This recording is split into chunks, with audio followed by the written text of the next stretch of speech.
dikenal sebagai raja pertama dan pendiri kerajaan Majapahit yang megah. Pada tahun 1293, kerajaan Majapahit berdiri tegak, menandai akhir dari masa kerajaan Singasari yang runtuh setelah serangan yang dipimpin oleh Jayakatwang dari Kediri pada tahun sebelumnya. Catatan sejarah, seperti prasasti dan kitab negara Kertagama, mengungkap bahwa Raden Wijaya memiliki 4 istri yang kesemuanya merupakan putri dari Kertanegara, raja terakhir kerajaan Singasari. Nama-nama mereka adalah Sri Parameswari Dyah Dewi Tribuaneswari, Sri Mahadewi Dyah Dewi Narendraduhita, Sri Jayendra Dewi Dyah Dewi Prajnaparamita, dan Sri Rajendra Dewi Dyah Dewi Gayatri. Meski demikian, versi lain dari sejarah yang terdokumentasi dalam kitab Pararaton dan beberapa kitab kidung menyebutkan bahwa Raden Wijaya menikahi hanya 2 dari putri Kertanegara. Dalam kisah yang memikat dari masa lalu Nusantara, Raden Wijaya muncul sebagai tokoh yang memainkan peran sentral dalam sejarah, dengan nama asli Nararya Sanggrama Wijaya, keturunan langsung dari Ken Arok, sang pendiri kerajaan Singasari. Raden Wijaya terpaut erat dalam jaringan garis keturunan yang kaya akan cerita dan legenda. Ayahnya, Dyah Lembutal, menurunkan darah dari Mahisa Wong Teleng, cucu Ken Arok dan Ken Dedes, mengukir jejaknya dalam sejarah dengan kokohnya. Namun, kisah Raden Wijaya tidak berhenti di situ saja. Sebagai keponakan dari raja terakhir Singasari, Kertanegara, ia bahkan diambil sebagai menantu oleh sang raja, menambah kompleksitas hubungan keluarga dalam kekuasaan saat itu. Kitab Pararaton dan Negara Kertagama, 2 sumber berharga dari masa lampau, menyajikan perbedaan dalam catatan mengenai istri-istri Raden Wijaya. Peristiwa-peristiwa penting seperti penobatan Raden Wijaya sebagai Raja Majapahit pada November tahun 1293 menggambarkan kemunculan dan kejatuhan kekuasaan dengan dramatis. Pada saat itu, keputusan Raden Wijaya untuk membawa putri-putri tawanan dari Kediri ke Majapahit menciptakan kebingungan mengenai jumlah istri dari Kertanegara yang diambilnya. Lebih jauh, melalui prasasti-prasasti yang tersebar dari peninggalan kerajaan Majapahit, kita dapat menelusuri jejak keturunan Raden Wijaya. Prasasti Sukamerta dan prasasti Balawi membawa kita ke dalam nama-nama yang membentuk keluarga besar Raden Wijaya, termasuk anak-anaknya dengan istri-istri terhormatnya. Namun, kisah Raden Wijaya tidak berhenti pada pernikahannya dengan putri-putri bangsawan. Dia juga menjalin ikatan dengan darah Petak dari Melayu, menambahkan warna-warni dari berbagai budaya dalam jalinan kerajaannya. Dari kisah ini, kita menghadirkan kembali masa-masa gemilang dan kompleks dari seorang tokoh yang membentuk landasan bagi salah satu kerajaan terbesar dalam sejarah Nusantara. Meniti perjalanan menuju kebesaran tak selalu melalui medan perang, namun juga dengan memainkan taktik politik yang licin, menjalin ikatan dinasti yang kuat, bahkan hingga menjelajahi labirin cinta. Raden Wijaya, tokoh utama dalam pembentukan kerajaan Majapahit, menjadi arsitek di balik kejayaan dengan menggabungkan semua unsur ini dengan mahirnya. Mengikat janji suci dengan 4 putri Kertanagara, sang raja terakhir kerajaan Singasari, Raden Wijaya tidak hanya mengulurkan tangan cinta, tapi juga memainkan peran penting dalam menjaga keutuhan dinasti Rajasa. Pernikahan pun bukan semata persoalan romansa, melainkan strategi yang digarap demi kelangsungan wangsa yang telah terpatri kuat dalam benaknya. Bahkan, di antara itu, terdapat satu yang khusus, seorang putri Raja Melayu yang dihadiahkan kepada Singasari, menguatkan posisi Kertarajasa Jayawardana sebagai penguasa yang tak terbantahkan, menekan potensi pesaing dari Wangsa Sinelir untuk bangkit.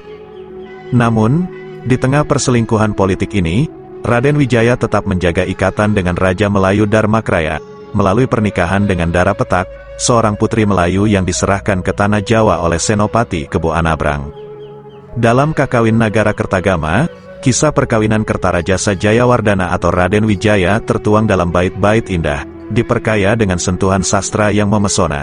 Kakawin Nagara Kertagama menggambarkan kemegahan dan keanggunan dari 4 putri Kertanagara. Prasasti Penanggungan, 1296, dan Prasasti Berangka tahun 1305 juga menyokong deskripsi sifat-sifat unik dari masing-masing putri tersebut.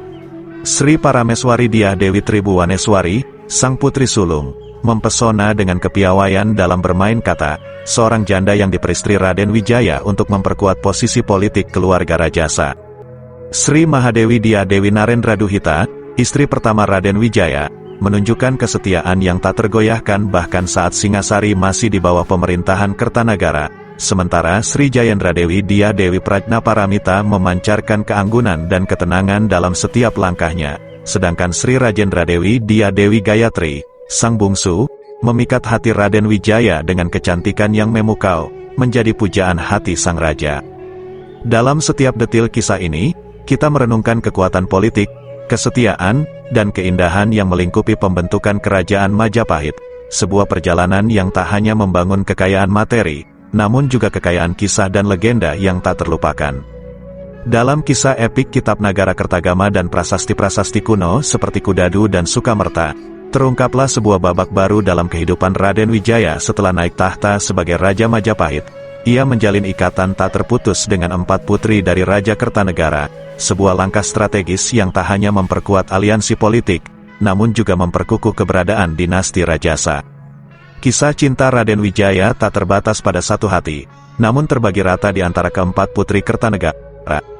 Dewi Tribuwana Parameswari yang memikat dengan kepiawaian bermain kata, hingga Dia Dewi Narendra Duhita Mahadewi yang menjadi pilar percintaan dalam hidupnya. Dia Dewi Prajnaparamita Jayendra Dewi membawa kesetiaan dan martabat yang tiada tanding, sementara Dia Dewi Gayatri Rajapatni mempesona dengan kecantikan yang memikat hati sang raja. Namun, kebingungan muncul dari dua sumber berbeda, Kitab Nagara Kertagama dan Kitab Pararaton, mengenai keturunan Raden Wijaya, putra pertama yang kemudian naik tahta sebagai raja kedua Majapahit, Jayanegara, menjadi pusat perdebatan. Apakah ia adalah buah cinta Raden Wijaya dengan Indreswari, seperti yang disebutkan dalam Nagara Kertagama, ataukah ia adalah hasil pernikahan Raden Wijaya dengan Putri Melayu, Dara Petak, seperti yang dicatat dalam Pararaton.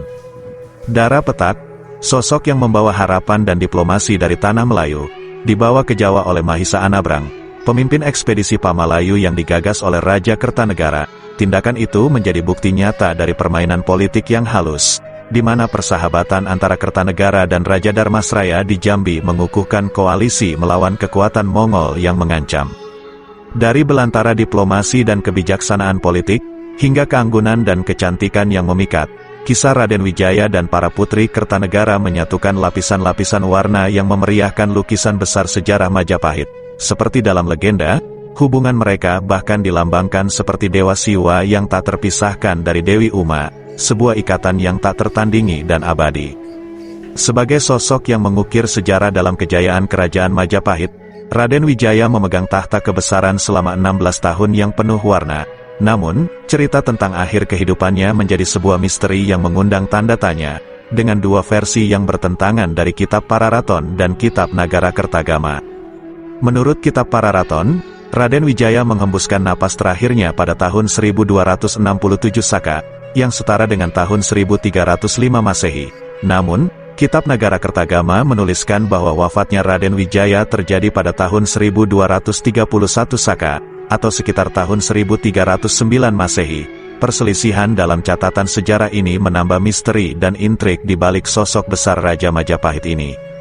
Setelah kepergian Raden Wijaya, tahta kerajaan Majapahit beralih ke tangan Jayanegara.